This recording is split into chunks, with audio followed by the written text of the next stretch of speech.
Assalamualaikum warahmatullahi wabarakatuh. Izin bertanya Ustadz, apakah mengeraskan suara bacaan Al-Quran di tengah-tengah amalan dengan harapan tetangga ikut terpacu, sehingga kita dikelilingi orang-orang yang cinta Al-Quran dan terhindar dari pengaruh tetangga yang tidak baik? Hal ini sudah termasuk riya atau bukan Ustadz? Mohon arahannya jazakallahu khairan. Taib, Masya Allah, pertanyaan yang bagus. Barakallahu fikum. Taib, antara riya dengan memberikan contoh kebaikan itu sangat tipis. Ya, itu seperti satu koin yang punya dua wajah, dua sisi. Kalau kita masukkan ke koin, maka sisi yang di depan adalah sisi ikhlas. Sisi yang di belakang adalah sisi ingin memberikan contoh kebaikan.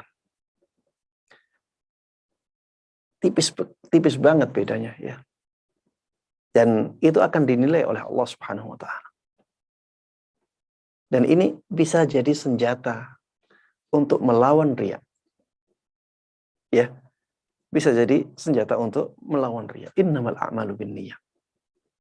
Sesungguhnya semua amalan itu tergantung niatnya.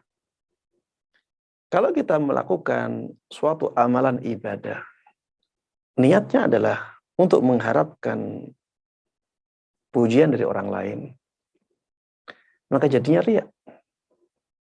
Jadinya syirik asghar.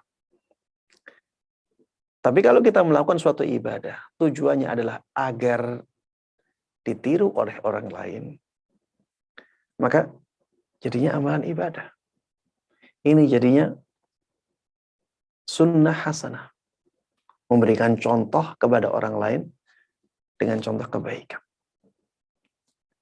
Makanya jemaah sekalian rahimani wa rahimakumullah, di antara cara untuk melawan riya adalah dengan mengubahnya kepada keadaan yang mirip dengan riya, tapi bukan riya. Yaitu memberikan contoh kebaikan kepada orang lain. Seperti misalnya kita sedang sholat, kemudian diganggu oleh syaitan. Kamu itu sholatnya itu riya kan? Karena ada orang akhirnya kamu sholat. Kalau nggak ada orang, kamu nggak semangat sholat.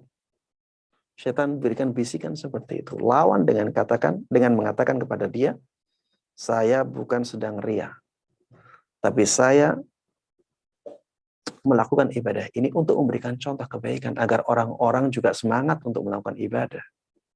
Agar orang-orang juga semangat untuk melakukan sholat.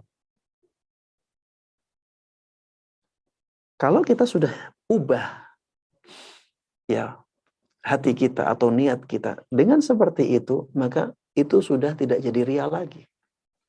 Makanya antara riya dengan keadaan ini ya, itu sangat tipis perbedaannya. Tapi itu pengaruhnya sangat besar. Ya, bisa membalikkan ya 160 derajat. Yang asalnya riya sangat dimurkai oleh Allah Subhanahu wa taala menjadi sangat dicintai oleh Allah Subhanahu wa taala. Dan itulah pentingnya ilmu agama. Itulah pentingnya ilmu agama. Coba kalau kita tidak tahu seperti ini, kita akan sangat kesusahan untuk melawan riya itu.